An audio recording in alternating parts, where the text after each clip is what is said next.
Students, उम्मीद करता हूँ खैरियत से होंगे। हाजिर हूँ एमएफ इंग्लिश सेंटर से। तो आज जो हमारा यूनिट है वो है 3.1 और इस यूनिट में जो है हम एक्सरसाइज 1 और एक्सरसाइज 2 को जो है सॉल्व करेंगे। और जो ये चैप्टर है वो है चेसिंग ड्रीम। तो एक्सरसाइज शुरू करने से पहले मैं आपको कहूँगा कि मेरी वीडियो को सब्सक्राइब और लाइक कर दीजिए और बेल आइकन को ज़रूर प्रेस कर दीजिएगा और बेल आइकन पर जो है ऑल का ऑप्शन जो है ज़रूर सेलेक्ट कर लीजिएगा। तो स्टूडेंट शुरू करते हैं अपनी एक्सरसाइज को। देखिए स्टूडेंट्स, एक्सरसाइज नंबर 1 जो है हमारे पास वो ये है कि read the text and write the answers to the following questions in your notebook. देखिए स्टूडेंट, इसमें कहा जा रहा है कि आपने जो है टेक्स्ट पढ़ना है और उसके बाद जो ये जो सवाल दिए हुए हमें दो, इनके जो है आपने जवाबात देने हैं। क्योंकि अगर आपने चैप्टर नहीं पढ़ा होगा तो आप जो है इनका जवाब नहीं दे सकते हैं। तो मैं पहले आपको कहूँगा कि अगर आपने चैप्टर नहीं पढ़ा है तो चैप्टर ज़रूर पढ़ लीजिएगा। मैं वीडियो अपलोड कर चुका हूँ तो वो आप ज़रूर देख लीजिएगा, जिससे जो है आपको क्वेश्चन के जवाब देने में बहुत इजी हो जाएगा और आपको जो भी बात होगी बहुत इजीली समझ में आएगी। और इसके जो क्वेश्चन हैं वो तमाम के तमाम जो है चैप्टर से रिलेट करते हैं, तो इसलिए आपको ज़्यादा मुश्किल नहीं होगी चैप्टर पढ़ लेने के बाद। देखिए स्टूडेंट, पहले वाले क्वेश्चन में हमसे पूछा जा रहा है कि how many characters are there in the story, कि करेक्टर्स कितने थे स्टोरी में। यानी जो हमने स्टोरी पढ़ी है पीछे, उसमें कितने करेक्टर्स जो थे उन्होंने किरदार अदा किया है इस स्टोरी को आगे लेके चलने में, और कौन कौन से जो थे करेक्टर्स आए हैं। और दूसरा जो सवाल है वो ये है कि राइट देयर नेम्स, तो आपने जो है उनके नाम भी लिखने हैं। पहले आपने ये बताना है कि उनकी क्वांटिटी कितनी थी, यानी उनकी तादाद कितनी थी करेक्टर्स की। उसके बाद उनके नाम क्या थे इंडिविजुअल के, सबके आपने नाम बताना है, जिससे ये होगा कि पता चलेगा कि आपने चैप्टर पढ़ा है या नहीं पढ़ा है। देखिए जो हमारी नई बुक आई है इसकी एक्सरसाइज जो है वो बहुत ज़्यादा ऐसी बनाई जाती हैं कि अगर आपने चैप्टर पढ़ा है तो आप बहुत इजीली सॉल्व कर लेंगे, और अगर आपने चैप्टर नहीं पढ़ा है तो ये आपके लिए बहुत मुश्किल हो जाएगी। तो ये भी जो एक्सरसाइज है कुछ इस तरह की है कि अगर आपने चैप्टर पढ़ा है तो आप बहुत इजीली सॉल्व कर लेंगे। तो चलिए अब इनके आंसर्स देख लेते हैं। देखिए हम स्टूडेंट, हमसे पहला सवाल पूछा गया था कि इस स्टोरी में कितने करेक्टर्स थे। तो इस स्टोरी में जो करेक्टर थे वो थे 13, यानी 13 करेक्टर जो थे इस स्टोरी में थे, जिन्होंने जो है इस प्ले में जो है इस स्टोरी में जो है परफॉर्म किया और जो है उन्होंने कन्वर्सेशन की। तो उन करेक्टर्स की तादाद जो थी 13 थी, और इसमें से 2-3 ऐसे करेक्टर हैं जिन्होंने जो है कुछ बोला नहीं है, कुछ कहा नहीं है, लेकिन फिर भी वो करेक्टर के तौर पर गिने जाएंगे क्योंकि वो स्टोरी में आए हैं। क्योंकि जब अगर वो स्टोरी में आ गए हैं तो वो करेक्टर्स बन गए हैं, क्योंकि उन्हें हायर कर लिया गया, उनसे जो है उनके बारे में जो बात की गई है। तो चलें पहले देख लेते हैं सबसे पहला कैरेक्टर कौन था और दूसरे के बाद कैरेक्टर कौन थे। तो स्टूडेंट 1 बाय 1 जो है मैं आपको कैरेक्टर्स के नाम बताऊंगा और उनके जो है क्या स्टोरी में क्या किरदार था ये बताऊंगा। स्टूडेंट सबसे पहला जो कैरेक्टर है वो जमील, क्योंकि ये सारी स्टोरी जो है जमील के गिर्द घूमती थी। जमील वो लड़का था जो अपने ड्रीम्स को हासिल करना चाहता था और एक डॉक्टर बनना चाहता था। और स्टूडेंट दूसरा जो कैरेक्टर्स है हमारे पास वो है जमील फादर, यानी जमील के अब्बू। देखें जमील के अब्बू ने इस तरह का किरदार अदा किया है कि वो अपने बच्चे को जो है, जो जमील और सारा को जो है वो पंप करते थे कि आपने जो है अपना ड्रीम हासिल करना है। हालांकि फाइनेंशियल प्रॉब्लम थे, फाइनेंशियल क्राइसिस थे, लेकिन उसके बाद भी जमील के फादर जो हैं वो उन दोनों को पंप करते रहते थे कि आपने जो है अपने ड्रीम को हासिल करना है और डॉक्टर बन के विलेज में जो है रहने वाले लोग हैं उनकी खिदमत करनी है। जमील्स मदर, देखें जमील की अम्मी का जो कैरेक्टर है वो भी बहुत ज़्यादा जो है अप्रिशिएट करने वाला है, और जमील की अम्मी ने भी हमेशा अपने बच्चों को जो है पंप किया कि वो डॉक्टर बने। और इन्होंने यहाँ तक कि इस बात पे भी राज़ी हो गई थी कि ये 50 माइल्स का जो फासला है वो सिर्फ घोड़ा गाड़ी पे तय करने को राज़ी हो गई थी, कि वो अल्लाह बचाओ से कहेंगी कि 50 माइल्स का जो फासला है वो घोड़ा गाड़ी पर तय करवाए बच्चों को और रोज़ सिटी लेके जाए और सिटी से लेकर आए। तो ऐसा मुमकिन नहीं था, लेकिन फिर भी जो है जमील की अम्मी ने जो है हमेशा अपने बच्चों को पंप किया। उसके बाद थी सारा। सारा जो थी वो जमील की बहन थी और ये भी जो है डॉक्टर बनना चाहती थी, और इन लोगों ने जो है साथ ही जो है अपने एग्ज़ाम्स को क्लियर किया था। और उसके बाद है खालिद। खालिद जो है वो जमील का भाई था, और खालिद ने भी बहुत ज़्यादा मदद की जमील और सारा की जो है डॉक्टर बनने में। बहुत से मौक़ों पर इसने अपने वालिद साहब को समझाया कि वो इन दोनों को जो है शहर जाने दें और इनके डॉक्टर बनने के रास्ते को ज़्यादा से ज़्यादा आसान करें। और छठा जो है हमारे पास वो है आंट सदोरी। देखिए आंट सदोरी ये वो थी जिन्होंने जो है जमील और सारा को अपने घर इन्वाइट किया सिटी में, ताकि वो वहाँ पर रहें और जो है मेडिकल कॉलेज में जाके पढ़ें और जो है ईजीली जो है डॉक्टर बन जाएं। क्योंकि बच्चों के जो डॉक्टर बनने में सबसे बड़ा मसला पैदा हो रहा था वो ये हो रहा था कि गांव में जो है कोई कॉलेज नहीं था, बच्चे जो है गांव में रहने वाले थे, लेकिन वहाँ कॉलेज ना होने की वजह से उनके डॉक्टर बनने का मुश्किल पैदा हो रहा था। तो इसीलिए आंट सदोरी ने जो है इन्हें अपने घर पे बुलाया और इन्होंने अपने घर पे जगह दी, जिसकी वजह से बच्चों का ये प्रॉब्लम हल हुआ और वो जो है मेडिकल कॉलेज उन्होंने फाइनली शुरू कर दिया था। और अल्लाह बचाओ, देखिए अल्लाह बचाओ वो कैरेक्टर था जिसका जिक्र जो है जमील की अम्मी ने किया था, ताकि ये वो थे जो घोड़ा गाड़ी चलाते और बच्चों को जो है 50 माइल का सफ़र जो है ले जाने में तय करते, फिर लाने में भी 50 माइल का, जो कि टोटल जो है डिस्टेंस बनता।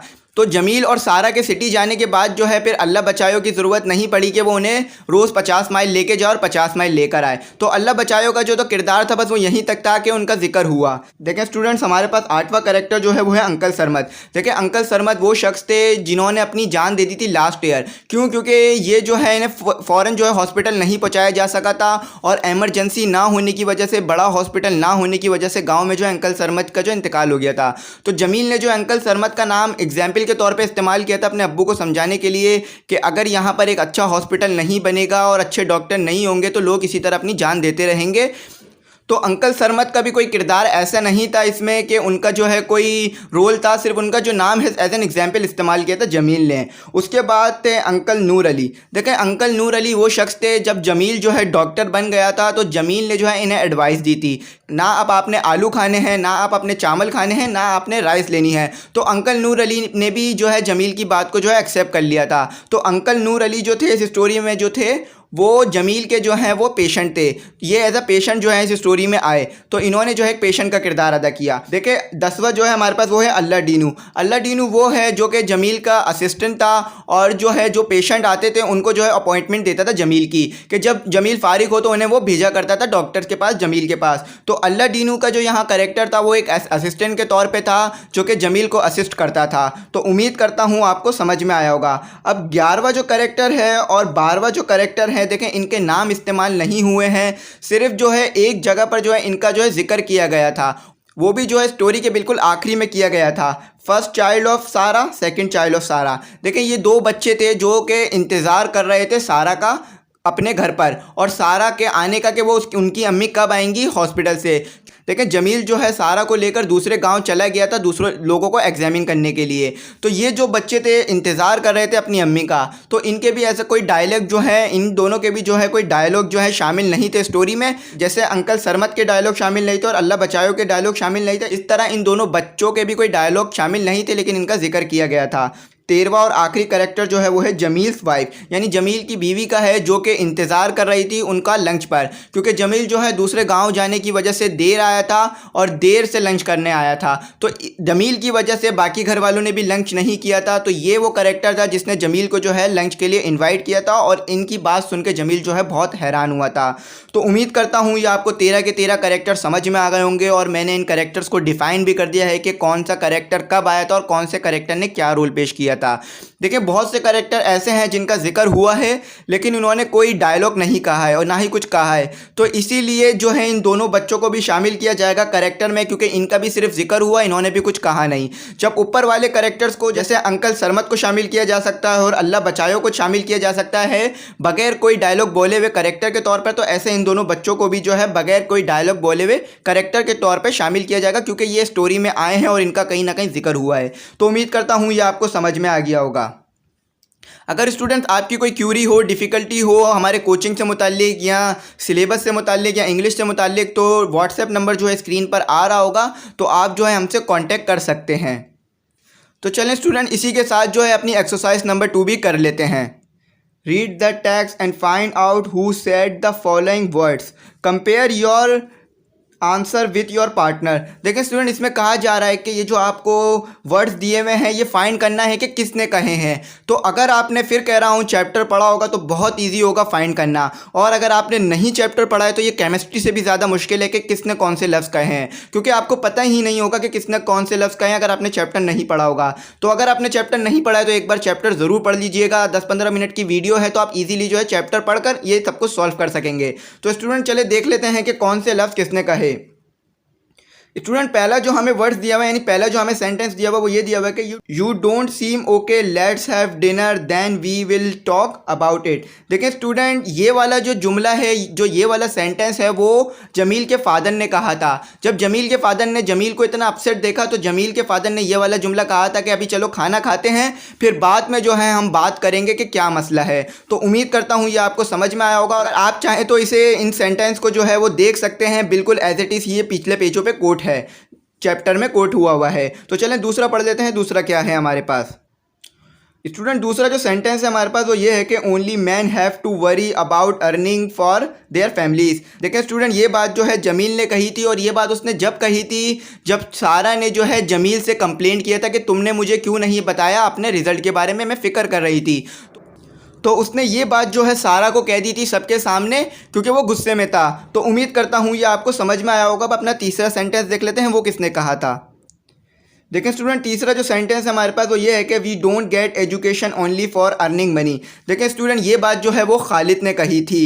खालिद ने ये बात जब कही थी जब जमील ने सारा को बहुत अजीब से जवाब दिए थे। उसके रिप्लाई में जो है खालिद ने ये बात कही थी, क्योंकि जमील जो है कुछ इस तरह की बातें कर रहा था कि लड़कियों को एजुकेशन हासिल करनी नहीं चाहिए, और अगर वो कर भी लें तो उन्हें अपने घर वालों का सहारा नहीं बनना पड़ता। तो इसके जवाब में जो है खालिद ने ये बात कही थी, और जमील को जो है ये बात सुनकर बहुत ज़्यादा शर्मिंदगी महसूस हुई थी कि उसे ये बातें नहीं करनी चाहिए थी। तो उम्मीद करता हूँ ये आपको समझ में आया होगा कि तीसरा वाला सेंटेंस किसने कहा था। तो चलिए अब अपना चौथा सेंटेंस देख लेते हैं, ये किसने कहा था। स्टूडेंट, चौथा वाला जो सेंटेंस है वो पढ़ लेते हैं। We can ask Allah Bachao to take you to the city in his horse cart. देखें स्टूडेंट, चौथा वाला जो सेंटेंस है वो जमील की मदर ने कहा था। जब जमील की मदर ने जमील और सारा को इतना ज़्यादा परेशान देखा तो ये वाला जुमला कहा था कि मैं अल्लाह बचाओ से कहूँगी कि वो जो है तुम्हें रोज़ सिटी ले जाए और लेकर आए। और स्टूडेंट, मैं आपको ये बताता चलूँ कि ये जो फासला था सिटी और इनके गांव का, ये 50 माइल्स का बन रहा था, जो कि टोटल आने जाने में 100 माइल्स बन जाता, जो कि काफ़ी मुश्किल था। लेकिन फिर भी जो है जमील की अम्मी ने उनसे ये बात कही थी ताकि बच्चे जो है रिलैक्स हो जाए और उन्हें कोई उम्मीद की किरण नज़र आए। तो उम्मीद करता हूँ ये आपको समझ में आया होगा कि चौथा वाला सेंटेंस किसने कहा था। स्टूडेंट, यहाँ पर जो है मैंने लिखे हुए हैं कि कौन सा सेंटेंस किसने कहा था, तो आप यहाँ से भी देख सकते हैं। और अब अपना पांचवा सेंटेंस देख लेते हैं कि वो किसने कहा था। स्टूडेंट, पांचवा जो सेंटेंस है हमारे पास वो ये है कि you people have done so much for me, I think now it's my turn to return the favour.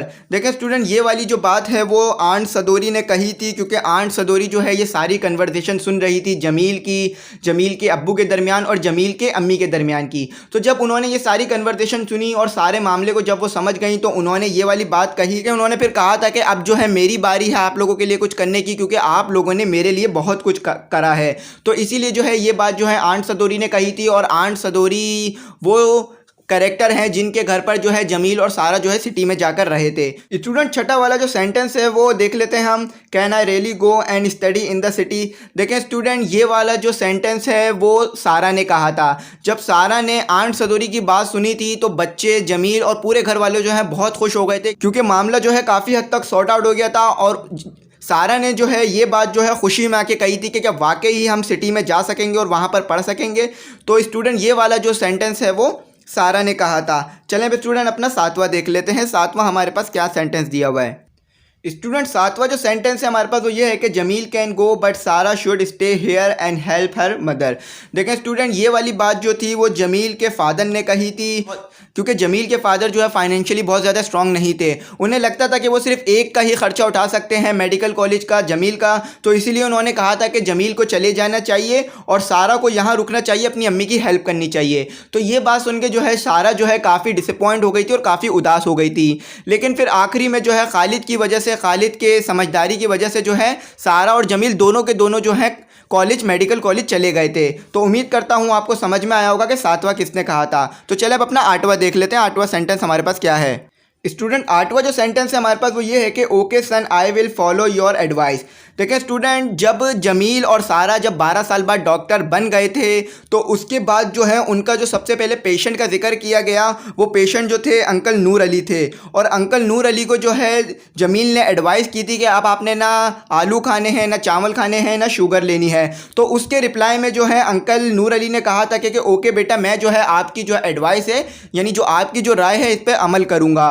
तो उम्मीद करता हूँ आपको आठवां समझ में आ गया होगा कि आठवां जो सेंटेंस है ये किसने कहा था। तो चले अब अपना नवा देख लेते हैं कि नवा सेंटेंस किसने कहा था। स्टूडेंट, नवा जो सेंटेंस है हमारे पास वो ये है कि no there are no more patients. देखें स्टूडेंट, ये वाली बात जो है वो अल्लाह डीनू ने कही थी, और अल्लाह डीनू जो है वो जमील का असिस्टेंट था। यानी जमील के लिए जो है वो पेशेंट्स को जो है बाहर जो है वो बिठाया करता था और पेशेंट्स को देखा करता कि कितने पेशेंट्स और किसको जो है बारी बारी भेजना है। तो अल्लाह डीनू जो है वो जमील का जो है असिस्टेंट था। तो उम्मीद करता हूँ आपको समझ में आ गया होगा। और ये बात जो है अल्लाह डीनू ने जब कही थी, जब जमील ने जो है अल्लाह डीनू से पूछा था कि कोई बाहर पेशेंट बैठा हुआ है, इंतजार कर रहा है, तो उसे अंदर भेजा जाए। तो उम्मीद करता हूँ ये आपको समझ में आ गया होगा।